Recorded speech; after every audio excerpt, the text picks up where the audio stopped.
All right, good morning, class. It's Friday. It's just after 11. We decided to do a little bit of like a walk around outside. It just rained pretty much overnight, and the ground's really wet right now. And I wanted to take this opportunity to kind of take you outside. So I do want to just show you some stuff. All right. All right. So first things first is that you might see. I'll kind of stand up. See how there's little dark mounds, all right? These are actually all the worms coming up. And it's actually because the ground is too saturated for the worms to be able to breathe, essentially. Worms, they diffuse over their membranes and such, right? Everyone knows what a worm looks like. Very slimy organism, and that's because they kind of need to keep a moist surface, but actually too much water will essentially make the worm explode. All right, we went through diffusion and hypertonic and hypotonic environments. All right, essentially, once the ground is so saturated and it's full of water, they're essentially surrounded by water, and they need to come up to the surface, and that's what all those mounds are. All right, so something that is not required, let me make that clear, but if you're curious and kind of want to get into your childhood mind again, go outside when it's wet out and start looking under some rocks and stuff. And big piles of wet leaves, just look under it and just see what's there. You're gonna find mites, you're gonna find some salamanders maybe, definitely worms, centipedes, millipedes. And so what I'm gonna do in these videos is just kind of look under some stuff and show you what I have in the woods behind my house. All right, so I'm in the woods, and I'm just gonna start ruffling through some of these leaves and just see what I can expose.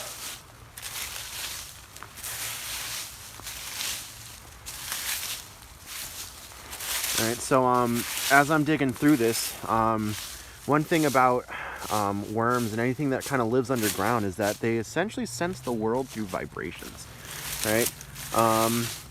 And what they do is that as I'm digging through this, they're being like, oh my gosh, there's like some big organism trying to, get under this dirt and such. And they essentially start running away. They think that they're in massive amounts of danger due to all of the vibrations and such. And just trying to clear the swatch. Honestly, I haven't really seen anything just yet, but gotta say, last time I did this, there's a lot more out here. But let's see what happens when I start running through some rocks. All right, now let's look under some bigger stuff. See if I can get you guys into something good.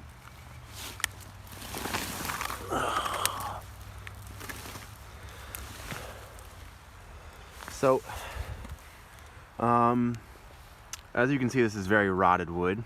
All right, so a lot of things that eat wood love this type of habitat. I'm gonna say there's not really much down there. Some ants. There are some ants down there. That's about it. Ah, there you go. All right, so we just had a millipede, and look at how big that is. All right, that's just a big earthworm. All right, these are. Let's see if I can zoom out a little bit. All right, so these are larval forms of some things like centipedes and such. All right, so let's look under some more stuff. All right, so in here, very wet in there, so I'm gonna see what I can get into as far as keeping my shoes dry. And let's see if there's anything in these standing bodies of water. Every now and then you'll see something like a frog. Depending on the type of body of water, this is definitely more of like a marsh environment. All right, I don't see anything in this one.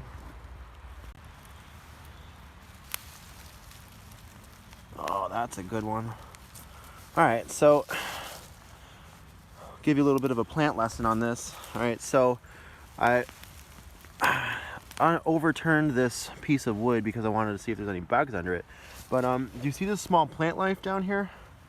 So these are roots or seeds that have gone under something large like this big piece of wood.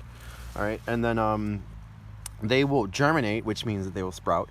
And then they still need to get out from under something. So this was here, and those sprouts are completely covered. And what they would have to do is that as they grow vertically upwards, they have to get around this big piece of wood that's covering them. But eventually they will do it. All right, I'm gonna tackle this area over here. Definitely should have worn my work boots, but I didn't really think I'd be going out into the wet parts of this, but oh well. All right, not a lot out here. A lot of old leaves that have started to decompose and such. I'm not really seeing any movement on the water besides the raindrops and such, but as far as new growth and such, this area is going to bloom a lot. All right, so one sign of spring. All right, see this right here? This is called skunkweed, and when that starts to pop up, it's just a sign of spring. A lot of these plants are temperature dependent, and so once the conditions of temperature and enough water and such are present to that plant, they know what time of year it is, and that plant specifically sensed that it was springtime and it started to grow. All right, let's see if I can get anything under these leaves. A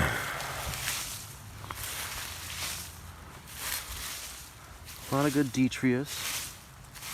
All right, but you know, things like all your creepy crawlies, they really do love this loose stuff because they can barely crawl under it, and they have full vertical coverage from predators. So like, you know, if you're a centipede or something like that, you would hide under the brush because you don't want to get preyed upon by a bird. All right, let's see what we got under this. Nothing. So far I haven't really found much as far as creepy crawlies and such. But I don't know, maybe just a nature walk with Mr. O'Connor is what we're doing today. So the property that I'm on is actually my mom's preschool. It's in town, and just want to show you guys one of my favorite things that we used to go on a field trip to is that we would see the tree with a butt. And so let's give the side view. All right. And so essentially long ago, all right, this tree is huge, guys. Something happened in its development that made it split off into two segments that kind of look like butt cheeks. All right, just checking another little bit of water. All right, so if something were in here that were breathing air, all right, just if you're gonna go out and look at any bodies of water yourselves, you wanna look for sticks and logs that are in the water, like this one, and you wanna look at the edges of things, because if an organism needed to breathe air, it's going to do that easily by hanging on to something out of the water, but still be in the water. So you wanna look on the edges of like the sticks and such, all right? A little bit more skunkweed here. So we can see that there is some confirmed signs of spring. Yep, but this body of water does have a lot of algae and such growing in it, which is great for the ecosystem because that means that that specific body of water is going to be very rich in oxygen for the organisms choosing to call it its home. And so that algae is probably very closely related to the mosses and such that are growing on that log. Mosses here, mosses there. All right, so here's a little bit on just ecosystem growth as far as trees and such. All right, so you can see around me I have all these very large trees. All right, these are established, these are old, these have been here for a long time. And then we see that there are many small trees, saplings, and such, right? So you can think of this as like, based off how tall something is, you can tell how old it is. So tall trees, right? If you're 80 feet tall, you're probably at least 100 years old, right? But some of the smaller stuff like shrubberies and such, right? All these smaller evergreens like that one, right? Those are relatively new. I would say these little saplings here and here, they're probably only about maybe 10 years old or so. And that might even be too young, right? So one of the challenging things that plants encounter is fighting for resources, right? This area specifically, very good on water, right? This is a high grade embankment kind of surrounding this whole area. And so this is very much like a bowl. So there's always going to be runoff water available to these plants. And that's why it's a very good place for these things to grow. All right, guys, I guess we still got that worm just chilling out right here. So this was one of our hotter spots. So let's start turning some of this over again. Just see what we get.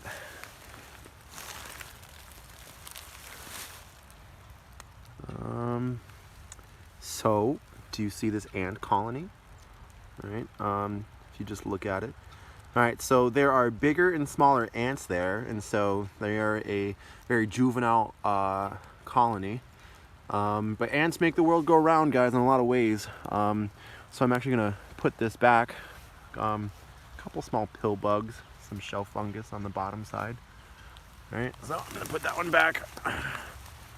All right, let's look under some of these. I'm really hoping I get a salamander, guys. But it is pretty cold nights still. So, based off of this dirt in here, I know worms are coming up in here. Small pill bug. There's a creepy crawly. All right, that's just a run-of-the-mill centipede. That's a pill bug there. Very, very small hexapoda, I would say. Hexapoda means 6 feet. Hex meaning 6, poda meaning feet. Got a little worm in there. Let's see what we got under here. Not much, just a couple little ants, little crawlies. I'm just very surprised on the lack of some of the, stuff under here. See if I can move some of this heavier stuff. See what we get. You can tell by the color that this is a very different soil. Very, very brown. Hey, we got a slug. You guys like slugs? Oh, nice creepy crawlies. All right, you got one there.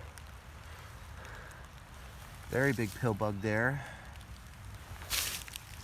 Not a lot. Very, very good soil though. When you see black soil like this, you know worm activity is good. And essentially, if all of your dirt comes from something that's passed through a worm, it's actually very, very nutritious for plants. That's a new block. What is that? That's like a queen ant. I'm actually pretty sure that is a queen ant. No, I might be wrong on that one. I don't really know ant morphology, which means that's what they look like. Oh, yeah. Look at that slug. It's huge. All right, let's see if this all holds together. It's too rotted. All right, little bugs there.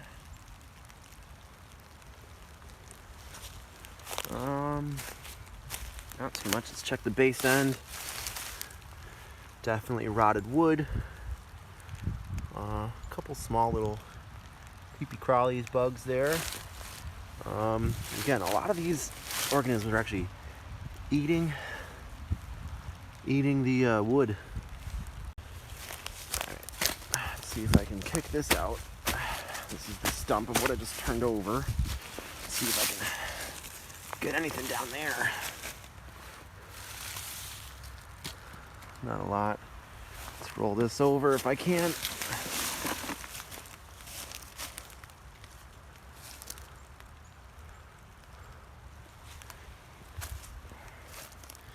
Yeah, not too much, guys. But again, you see all this balled up dirt? That's all signs of worm activity. Right, this is a very buried piece, so let's see if I can take this up. Very wet underneath, so if something was in here, it would not be a creepy crawly. It would be something a bit more substantial, like a salamander, something that's more gonna breathe air. Nope, got nothing there. All right, just moved a big log, and not a lot. So you can kind of see, where is it on here? All right, see how these things kind of curl up right that? So in their larval stage, they're very defenseless, and so one of the only ways they can protect themselves under topical predators is to kind of ball themselves up and make themselves smaller and just kind of hope for the best. This is a very, very young type of centipede. Centi, prefix, means 100. Pede is another word meaning foot. And so centipede, 100 feet. Little bug there. All right, here's some rocks. Hopefully we get some good things under here. Oh, I think that is a salamander. It is. Guys, I found a salamander. This is awesome. All right, there's actually two of them. All right, you see them both? All right, here's one. He's all right. He's just kind of sleeping or dead. Hopefully not dead. But this guy is the live one. All right. These are safe to hold in your hand. But yeah, little salamanders. You okay, man? Oh, you're all right. But so salamanders. Let's see if I can grab them. They're just kind of a mix between amphibian. I'm not gonna grab him. I'm gonna see if I can get him so you can see him. But he's very much running away from the camera. All right. But salamanders still have feet, all right, but a tail as well. Right, so maybe this guy's a little bit easier to grab. He's still alive. Oh. All right, but yeah, just four-legged, long-tailed, kind of wormy-like things. All right, let's try another rock. 3 centipedes.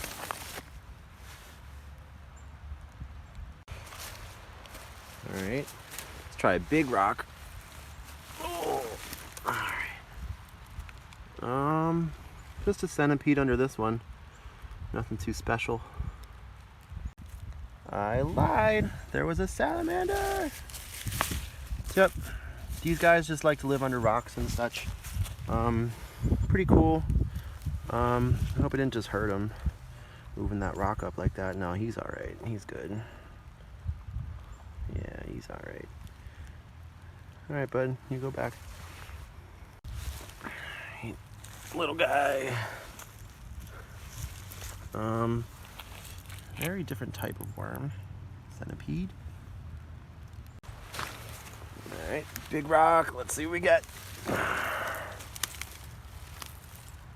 Big hunk of nothing. Oh, we got a worm. Small worm.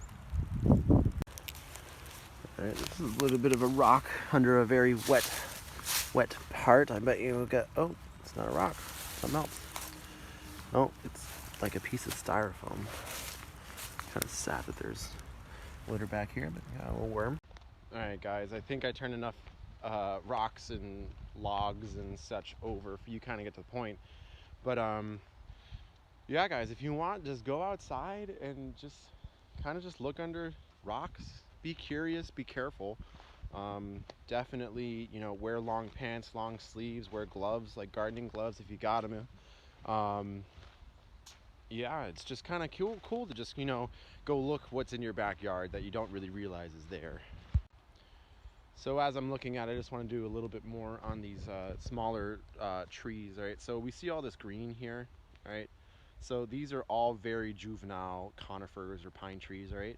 And so in a worst case scenario, if all of these big trees were to somehow collapse or something like that, um, luckily this area has some saplings and such that will pretty much sprout up a lot faster than they would have if these trees were standing. And essentially the forest will replicate itself. It takes a long time, but all those saplings. Hey guys, a little on trees real quick. All right, so behind me we have a nice oak tree. All right, and this thing is tall. All right, I would say it's probably like, 70, maybe 80 feet tall. But when the tree decides that the main trunk, right, this big guy, is tall enough, they don't really want to put more metabolic energy or growth into the main trunk. They start making these small little shoots. So this is coming off of the same root system, right? And same with these, all right? All of these 1, 2, 3, 4 shoots are juvenile extensions from this main tree. It has so much free resources that it's like, you know what, I'm an established tree and I don't really want to grow any taller on my main stem, but I do want to start getting a little bit more foliage so I can increase my photosynthetic output and get some more resources available to the main stem. It's going to make these little guys, and these will grow leaves, and all of these leaves will feed the main tree, and it can kind of, I don't know, it's just like a backup. So, and just like a historical note, all right, just as I pan this camera, you can see a lot of standing trees, and then you can see a lot of fallen trees. The woods in the forest and such really can tell a lot about what happened to the area. All right, this tree, you can see it had 3 stems, right? But one of them broke, and that was probably due to high winds. All right, you can see also on that tree there's a dead big limb, so something big happened there, right? You can see in this one, right, it is dead all the way up to that shoot, right, going all the way up to maybe 50, 60 feet. That could have been a strike of lightning or so, and it just killed it, because you can see, sorry, no, you can't see. See how there's no bark, right? Look at my finger. There's no bark all the way down there, there's no bark here, and then there's no bark up there, which means that it's been dead for a long time, right? And that's probably due to some either internal problem, like it got infected with some type of mite bug and it pretty much got killed from the inside out, or something like a strike of lightning. All right, in front of you, Boy Scouts. There are some animal tracks here leading up to this little bit of water, and so I know we have things like coyotes and such back here, so you can kind of see how they have navigated through this very muddy portion to get to this water to possibly drink. You can still see the footholds here and such. Possibly something that slithers may have been here. I'm just kind of noting that in this mud. All right, but yeah, one of my favorite things to do is to go out on a hike or something like that and find one of these very undisturbed ecosystems and just, see what's in it. You don't really want to disturb anything, but sometimes you'll see something kind of unexpected, like maybe you'll see like a big painted turtle that's been here for a long time, or maybe there's actually some fish in a body of water that you never thought there would be fish in. Yeah.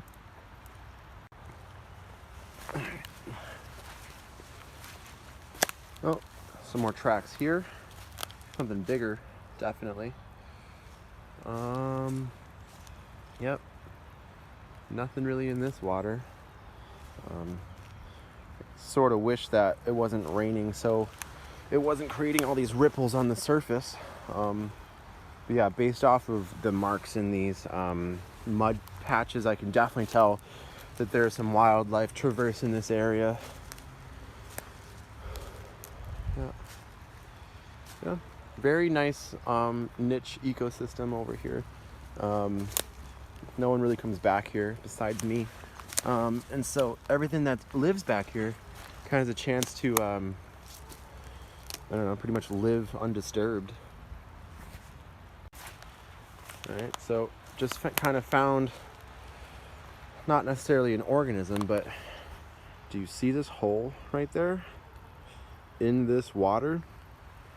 All right, so we have these things called like water moccasins and such, and that might be a home to something that is definitely being used. I don't want to be poking my fingers in there, but just saying that it would be definitely a great place for some aquatic thing to kind of make a den, maybe like an aquatic snake or so.